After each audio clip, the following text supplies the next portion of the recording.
আমরা মনে করি নামাজগত অবস্থায় মারা গেছে উত্তম মৃত্যু, বাবারে খানা খাইতে যে মারা গেছে এটা উত্তম মৃত্যু। সড়ক দুর্ঘটনায় মারা যায়, গমের ঘরে মারা যায়, কত না দুর্ঘটনায় মারা যায়। আল্লামা মুফতি আমজাদ আলী সাহেব তার কিতাবের মধ্যে লিখতে যায় বললেন, মানুষ শোনো, 70টা তাজা উটের গায়ের চামড়া জবাই না করিয়া উল্টো দিকে টান দিয়ে লবণ আর মরিচ লাগায় দিলে যতটুক যন্ত্রণা হয়, এর চাইতে 70 গুণ যন্ত্রণা হলো একটা সাধারণ মৃত্যু। এখন আমরা মরণকালে অনেকে পায়খানা করে দিই রে, মরণের সময় অনেকে প্রস্রাব করে দিই। অনেক দাদা বাবার চোখটা বড় বড় হয়ে গেছে মরণের সময়। অনেকের মরণের সময়, মুসলমান শুনে নাও, অনেকের মরণের সময় এই দুটি অমুসলমান জিহ্বাটা বাইর হয়ে গেছে। তাদের মরণটা কত কঠিন হয়। সহজ মৃত্যু যদি এত কঠিন হয়, কঠিন মৃত্যুটা কত কঠিন। আর কত মানুষের জানাজা পড়লা, কত মানুষের দাফন করলা, কত মানুষের শেষ গোসল করে দিলা।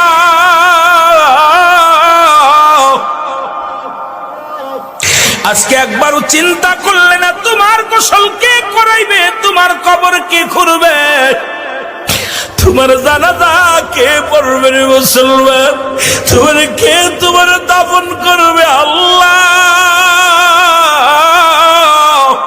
এই কার জন্য তুমি সুদ খাও, কার জন্য ঘুষ খাও, কার জন্য জিনা ব্যভিচার করো, কার জন্য মিথ্যা মামলা দাও, মিথ্যা কথা বলো, কার জন্য পরের বউ ভেঙে নিয়ে যাও, কার জন্য তুমি অন্যায় পথে পা বাড়াইলা, দুনিয়ার সম্পদ করলাও।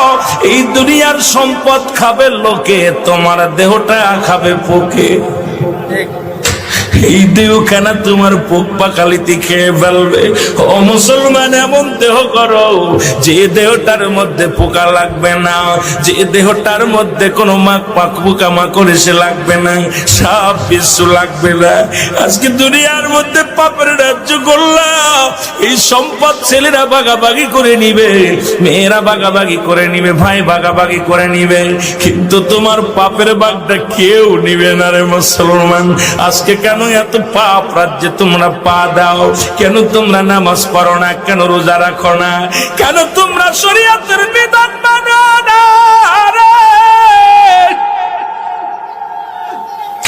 এই দুনিয়ার মানুষের কোন দিন ডাকে যাবে আল্লাহ, এই দুনিয়ার মায়া ছেড়ে চলে যাব।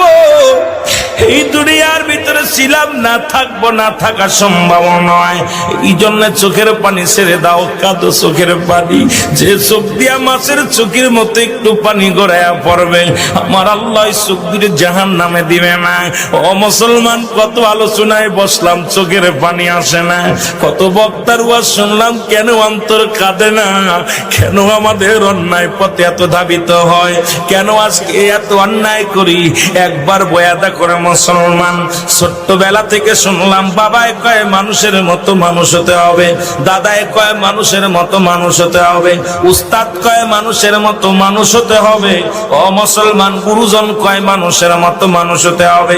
আপনিও মানুষ, আপনার বাবাও মানুষ, আপনিও মানুষ, আপনার মায়ও মানুষ, আপনিও মানুষ, আপনার উস্তাদও মানুষ, আপনিও মানুষ, আপনার পীর সাহেবও মানুষ। কেন আপনাকে মানুষের মতো মানুষ হতে বলেছিল? আজকে বুঝতে পারি রে মুসলমান, কেন বলেছিল। এই কেনর জবাব এখন বুঝতে পারি। কেন বুঝতে পারলাম শুনে নাও। আজকে ডক্টর এমবিবিএস ডাক্তার পাস করি আইসা রে, টাকার জন্য যাদের অপারেশন থিয়েটারে যাই না, আজকে ডাক্তারি বেতন পিএইচডি করিয়া বড় বড় ডিগ্রি নিয়ে ডাক্তার হইয়া টাকার জন্য যাদের হাতে রোগী মারা যায়, এই ডাক্তারগুলো মানুষ না অমানুষ? জোরে বলেন, মানুষ কি অমানুষ? আওয়াজ জোরে হয় নাই, মানুষ কি অমানুষ? এই মানুষ হইয়া ও মুসলমান শুনে নাও, অনেক টাকা পয়সা বানাইয়া বিদেশ থেকে ডিগ্রি আইনা অফিসে চাকরি পাইলা, সরকার বেচারা ৮০,০০০, ১,০০,০০০ টাকা, ৯০,০০০, ৫০,০০০ টাকা তাদের বেতন দেয়, তারপরও সে ঘুষ খায়। এই ঘুষখোর বেচারা মানুষ কি অমানুষ? জোরে বলেন, মানুষ কি অমানুষ? আইরে আমাদের দেশ নাই, আজকে পিয়নের হয় ৪-৫টা বাড়ি। আমার দেশে অনেক পিয়ন আছে রে মুসলমান, এই পিয়নের 10টা বাড়ি, তার বেতন হলো ৭,৫০০ টাকা। কেমনে সে ভিআইপি গাড়িতে চড়ে, কেমনে বাজানদের এই দুনিয়ার মধ্যে 5তলা বাড়ির মালিক হয়, 10তলা বাড়ির মালিক হয়? এরা আসলে মানুষ নয়, এরা হলো অমানুষ। যে ছাত্র শিক্ষক, যার ছাত্র ভাইয়েরা পাঠদান করতে যাইয়া ছেলেদেরকে প্রাইভেট পড়াবে বলে পার্সোনাল ভাবে ক্লাসে লেখাপড়া ঠিক মতো করায় না, প্রাইভেটের নিশায়, টাকার নিশায় যে ছাত্র জীবন নষ্ট করে দেয়, সেই শিক্ষক মানুষ কি অমানুষ? যারা বলো মানুষ কি অমানুষ? আওয়াজ নাই, আপনাদের মুখের জবান বন্ধ থাকলে আলোচনা হবে না। এ মুসলমান শোনে নাও, এই দুনিয়ার মধ্যে যে ছেলে লেখাপড়া শিখে কাঁচা গুলি খায়, একে মানুষ কি অমানুষ? যারা মাদক সেবন করে, এরা মানুষ কি অমানুষ? মুসলমান আজকে দেশের সম্পদ যারা গাড়ি আগুন দেয়, যারা বোমা মারে, মানুষকে হত্যা করে, এরা মানুষ কি অমানুষ? এর মুসলমান কোন মানুষ কোনদিন মানুষকে মারতে পারে না। এই মানুষকে পুড়ায়া দেয়, মানুষকে জ্বালায়া দেয়। আপনারা আবার কইলে আবার বলবেন রুল আমিন সাহেব বুঝি আমলিকের দালাল। নারে বাজান না, শুইনালন। যারা দেশের সম্পদকেও রক্ষা করতে পারে না, এই সমস্ত মানুষগুলো কোনদিন মানুষ হতে পারে না। আমার দেশে অনেক পুলিশ আছে তাহাজ্জুদের নামাজ পড়ে, আবার কিছু পুলিশ আছে 20 টাকাও ঘুষ খায়, 10 টাকাও ঘুষ খায়। ওই পুলিশগুলো মানুষ কি অমানুষ? যারা বলো মানুষ কি অমানুষ? আজকে যারা মানুষ হইয়া লেখাপড়া করিয়া গো, বাবা মায়ের বৃদ্ধ বাবা মায়ের যাদের কাছে জায়গা হয় না রে,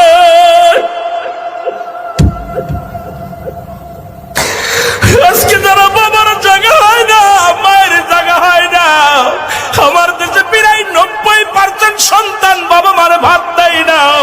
বাবা মা তাদের কাছে বোঝা হয়ে গেছে, কত কষ্ট করে লেখাপড়া করাইলো, কত কষ্ট করে তাদের জীবন গড়লো। এই সন্তানগুলো মা বাবার তাদের খোঁজ নেয় না। এরা মানুষ কা মানুষ? আরো জোরে বলো, মানুষ কা মানুষ? এই আজকে এখন আপনি বুকে হাত দিয়ে বলেন কয়টা মানুষ এখানে বসে আছেন, তারপরে ওয়াজের ময়দানে বসেন। আগে আপনি একবার বুকে হাত দিয়ে বলেন আপনি মানুষ হতে পারছেন কিনা। আপনি দুনিয়ার মধ্যে যত ফিতনার মধ্যে, দুনিয়ার মধ্যে ঝামেলার মধ্যে, আজকে আপনার কথা দ্বারায় মানুষ শান্তি পায় না, আপনার ব্যবহারে কষ্ট পায়, আপনার ব্যবহারে প্রতিবেশীর সুখ নাই, আপনার ব্যবহারে এলাকাবাসীর সুখ নাই। আপনি কেমন মানুষ, কেমন নেতা গো মুসলমান? তুমি নেতা হইয়া ঘুষখোর বদমাইশ সেই শুইনা লও, আজকে বুকের হাত দিয়ে একবার এখানে বলতে পারবা কয়টা মানুষ জান্নাতের বাগানে বসেছেন? আমরা পৃথিবীর মধ্যে 99% মানুষই অমানুষ হয়ে গেছি। জোরে বলেন ঠিক কিনা?